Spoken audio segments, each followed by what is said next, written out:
कहानी का नाम है आशंका पुत्र। सिलसिलेवार 8 खंड है इस इमारत में। मैं तीसरे खंड में हूँ। 2 खंडों को एक पतली दीवार विभाजित करती है। बरामदे में यह केवल आधी ही उठी है। इस तरह की आवाज़ दीवार को छेद कर या पार करके मज़े में उस तरफ चली जाती है। कोई प्राइवेसी नहीं। जिसका अपना मकान नहीं उसी की भी क्या प्राइवेसी। किराए पर देने के लिए जब मकान बनवाया जाता है तो खास ख्याल रखा जाता है कि किराएदार को भूल से भी कहीं कोई सुविधा न मिल जाए। रेडियो नाटक की तरह ध्वनि के सहारे एक खंड का जीवन दूसरे खंड वालों को ठीक समझ में आ जाता है। इन 8 परिवारों में परस्पर कुछ छिपा नहीं है। यदि भी हर एक छिपाने की कोशिश करता है और समझता भी है कि सब कुछ छिपा है। मध्य वर्ग के परिवार है सब। बाबू, मास्टर, इंस्पेक्टर। स्थायी निरसदा निवास करती है वहाँ। कभी कभी नीरसता से ऊब कर ये घर घुसी स्त्रियां आपस में शौकिया लड़ पड़ती है। कलह से सस्ता मनोरंजन और क्या होगा। हाँ, होता है। 100 बच्चों की पलटन भी तो लगी है। पुरुष भी पक्ष विपक्ष संभाल लेते हैं और इतने जोर से गाली तथा चुनौती देते हैं कि लगता है 2-400 आदमियों को तो एक अभी मार डालेंगे। पर थोड़ी देर में वह उष्ण युद्ध शीत युद्ध में बदल जाता है। यानी हर पक्ष अपने पड़ोसी से विपक्षी की निंदा करता है। मैं नया किराएदार हूँ, अभी केवल दर्शक हूँ। कोशिश बराबर चलने लगी है कि नाटक में हिस्सा भी लूं। इन परिवारों से मेरा अब परिचय होने लगा है। दाहिनी ओर मेरे पड़ोसी पांडे जी ने मेरा ध्यान विशेष आकर्षित किया है। पांडे कभी कभी विनय का अतिरेक कर देता है। कितना चुगता है। वो आबकारी महकमे में किसी पद पर है। यहाँ के निवासियों में ठीक फिट नहीं होता। थोड़े ऊंचे स्तर का है। पत्नी है, 4 बच्चे, खूब बढ़िया कपड़े पहनते हैं। और स्त्री जब बाहर निकलती हैं तब स्त्री कम मालूम होती है। चलता फिरता सराफा बाजार अधिक। गहनों से लदी है। उम्र अधिक नहीं है। रूप है, गहने हैं। बड़ी ढसक से चलती है मानो शेष रात 7 परिवारों की स्त्रियों को पावों से रौंदती जाती हो। पतिव्रता ऊंचे दर्जे की है। दिन भर सड़क पर पांडे की राह देखती रहती है और यदि दफ्तर से लौटने में जरा देर हो जाती है तो घबरा जाती है। दरवाजे से टिकी चिंताकुल पथ निहारती रहती है। पांडे का किसी से विशेष मेलजोल नहीं है।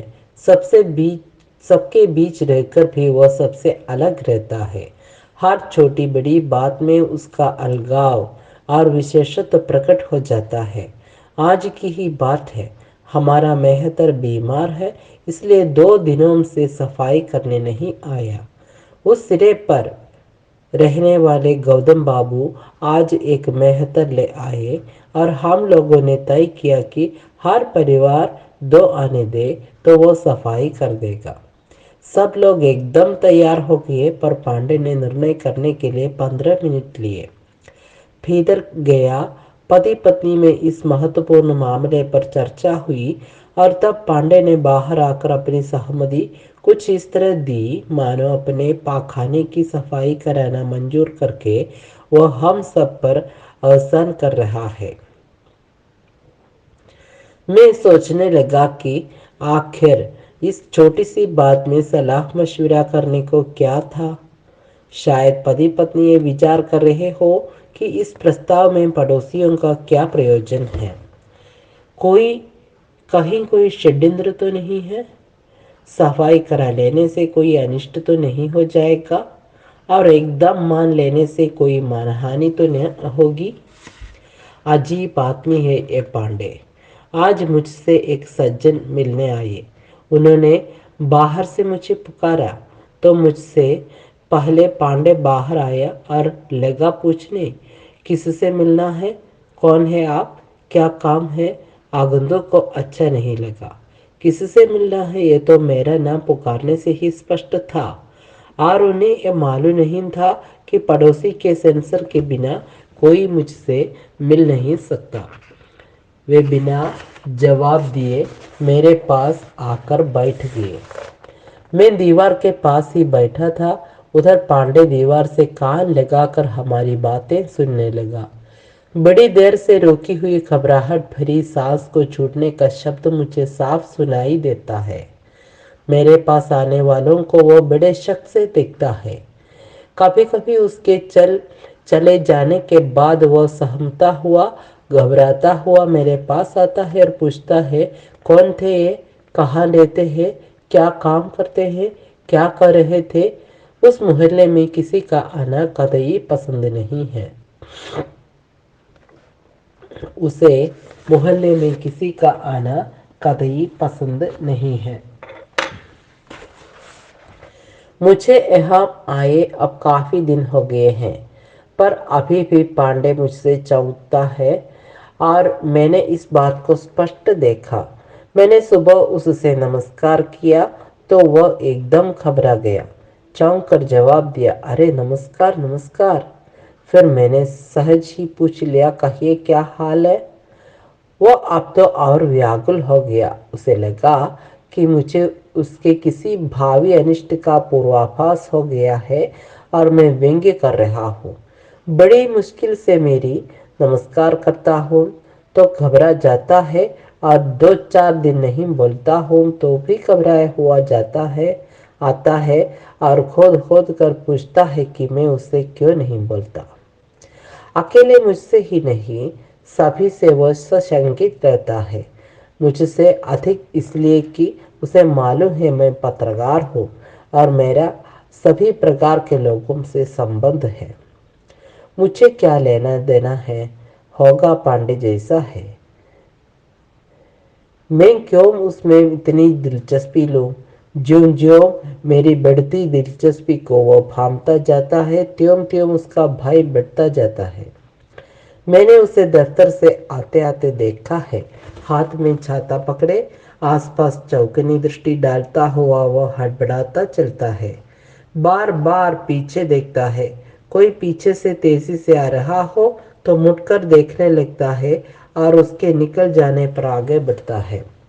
ऐसा मालूम होता है कि किसी भी क्षण किसी भी दिशा से आक्रमण हो जाने का डर है, और वह हमेशा आत्मरक्षा के लिए सतर्क रहता है।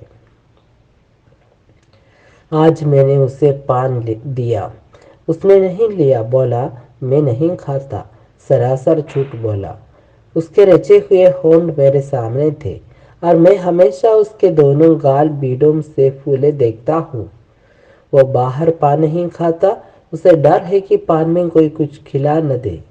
बच्चों को भी कहीं कुछ खाने नहीं देता। एक दिन मैंने बच्चों को चॉकलेट दे दी तो पति पत्नी ने उन्हें बहुत डांटा और चॉकलेट फिंकवाई। इन बच्चों की भी क्या बात है? यदि कोई प्यार से उन्हें देखे तो चीखने लगते हैं, अम्मा, बाबूजी। आज एक पड़ोसी से पांडे परिवार का झगड़ा हो गया। पांडे की पत्नी बच्चों को शौच के लिए यही सामने बिठा देती है, यही रास्ता है। आज गौतम बाबू ने कहा, पांडे जी, जरा रास्ते से हटाकर बिठाया करो बच्चों को। बड़ा गुस्सा आया पति पत्नी को। उन्हें लगा कि उनका स्वतः हरण हो रहा है।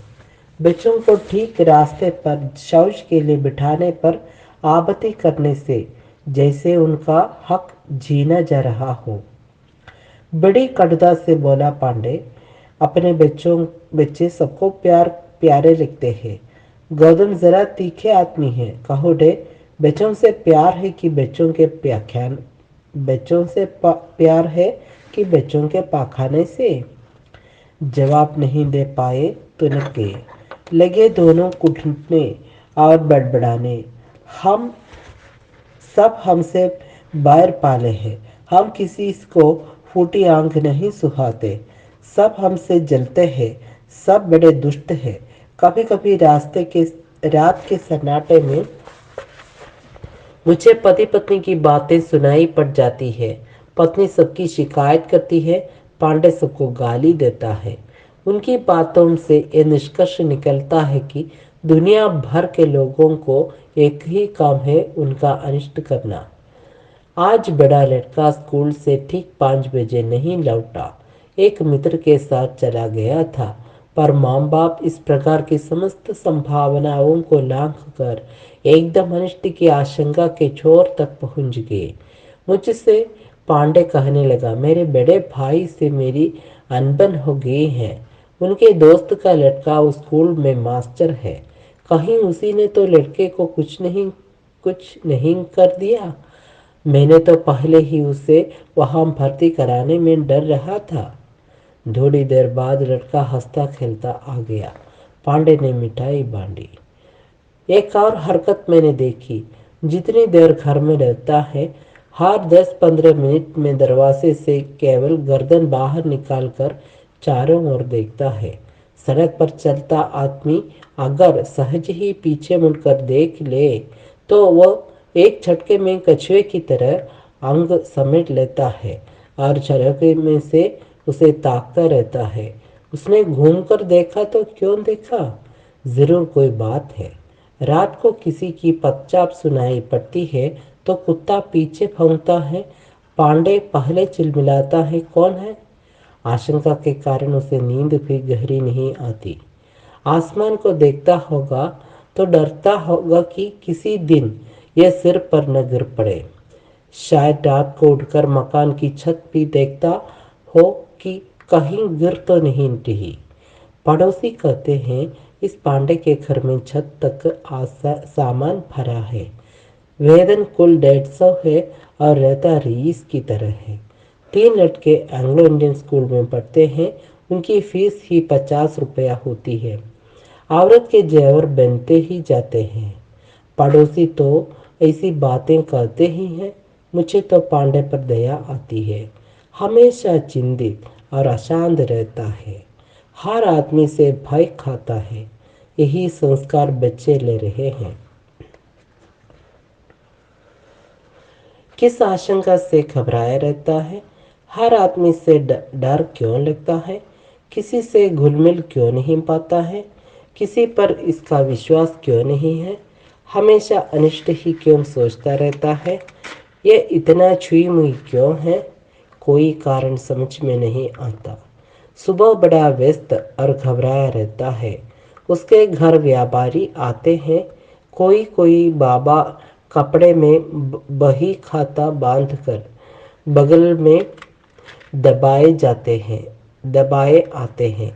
पांडे आसपास देखकर छठ व्यापारी को भीतर कर लेता है। फिर भीतर बड़ी देर तक कानाफूसी होती रहती है।